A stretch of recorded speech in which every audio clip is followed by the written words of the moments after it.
Mrs. Tamakloe ewo ha Dabi Afia no kra na oda sase Afia mate yes ya oba Afia pa afese se na nkwa hoden wo ho papa oponi thank you mama no se ehre ni ehre tu we mama ehre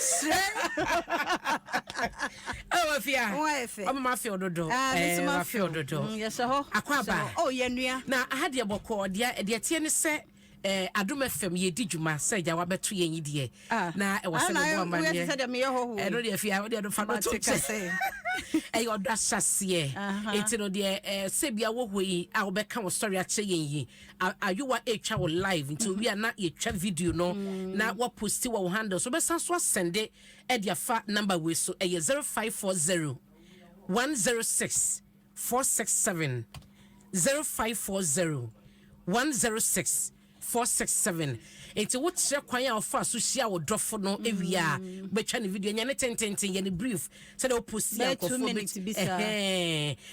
enti o de send your WhatsApp number ya me de ma wo ama wo na wo post dia to se bia Afia Amankwaah Tamakloe wo Facebook wo X ana say wo Instagram wo post ya to honom na wa tag Adom 106.3 na wa tag yen ye beba ne abehwe poster ebenya reactions pa e wo social media no ye be select sa video so no achede fefefe ne ho deadline no e 5th February oje focus so de to so no enti esra madofo say yeah wo share wo kunu wo ye ba bia wo share no mo fa videos ne mra number ne bi monte number ne 0540 106 467 and the number now de ebefa WhatsApp so aba no bro na deadline na so post wo ho hashtag #trewodo #trewodo na ye mehwe na efabranti Afia and ya dru so nti Mr. Tamakloe and they we Mrs. Tamakloe Afia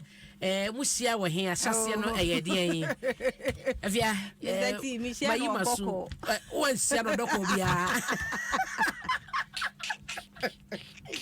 Afia boy enkobo tu share Mr. T way Mr. T misia no yefra ha say malata your baby nyina edidwa in fact enti me say obi na Dominic bra be ka story na obi am friend ha ana o ya Afia da be me na me friend no he said you problem obi ko yes because Mr.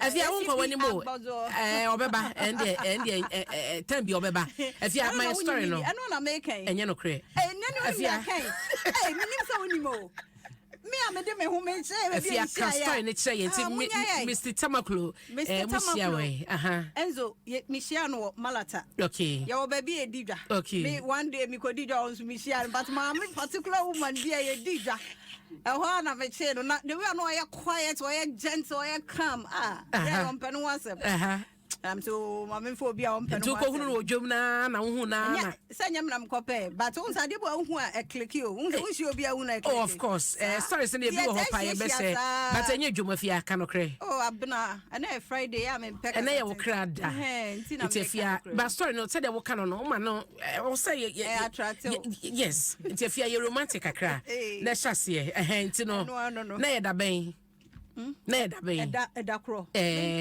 ene Afia be sesei ni ya cho ai ya chapa be roughly estimated ya che ya be 10 plus 10 years and over yes okay ya chapa ya cha ya sabe na wo medium na mi wo na wo medium na mi wo na wo medium and nwanwa se won share wo medium sa no na say na enye media ni na mepe dabi obi ani hon ma te bia me se makofa contractor na enye me pen se me fa contractor but connection ne ba bibia tumi si na media nti na wo se mi share no ba bia na wo share no wo malata na wo free hono sa share no wo biem say ye share ho na na share ya media bedu ne Dominic bra Dom bra no Dominic smoke baby Afia wala ina smoke black cat sameni omu na start adwuma eno nche se baby a bi sia no ho enti wo sia no ho ansa na wo san be sia na omu onim no se de onim no sa me me come out so much na smoke no Let me tell you, me chest into the Kensian or Malata and Sana. Malata, me say Malata. Malata. Yes. It's no Musia Horman Sana, Obesia, baby, a Dominic Niman and Coso Becca.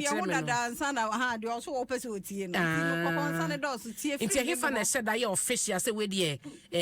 Even though Sana Masia or market ya, Yahuni, you get the same customer. And he said that by official. Ain't she a moody? Yes, she or what she or why ya pay a one some ya twaso. And to one of what was so calling ya bedu hey. What was so the call him from him? Young Funko baby. Any idea bedu hey. Afia. That's why I just asked don't come with the matter. And that's the day you now way. Me. As I Malata.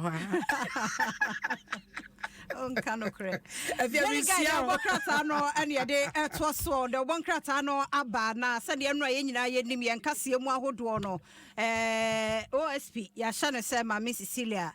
The party come from 72 hours in Tiana can want to watch na Saturday and Rock some see Wednesday no Posini ya Omokogalam Kaya question suma ashene Rentia Kama ayapa anti and also one some no now delegates declare for Asante Boateng Okope 6a yes Asante Achim South and North South say analysis what they had here yes delegates ni na omdom support man sa na tia na hwehwe mu no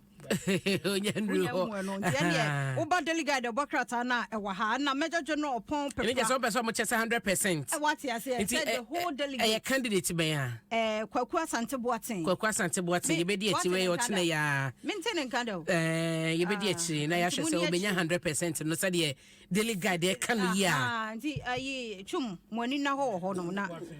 Deputy Minister for Railways. Yeah. Hey, sir. Yeah. But ye because you say delegates nyina edi ono achi dia na we no one can say but I say delegates it said delegates e be so they are still delegates. Yeah. And also inti telegraph the Bokrata no so near yes Ghana offers free visa to Africans. Processes underway. Your man penny na nado e no so den semi to jay na. Ya hey. O e be adwuma Oh nya enye adwuma na and tino krakra no hey enti no the Bokrata Telegraphic and now no so edene aba OSP no so asa aba mu e wa ha na fe MPP promise no de said the analyst election headquarters committee no mo amake Canada na de MPs no mo tso no na bi no mo prepare ukope 13 na enye easy utu say we MP Basel Eja da wuche mu pa because said the me kro no emu odin the Republic the Bokrata no so asa dia babiem e na fe OSPD no o de aba e wa habiem na fe MPP postpone ekwapem south de no so say no so mete sab na wo ka ho asem e no so ho asem ni na fe Gomua Central so yesi NDC nipanson world coordinators any others ya suspend omo so mu route for A+ as parliamentary candidate and also ha na fe 17 NDC executives no. NDC world coordinator. Say me hu video mo pese enka A+ emra me yo parliamentary candidates. E wo hono mo. To mo ka bie na mo aye no ya suspend o mo.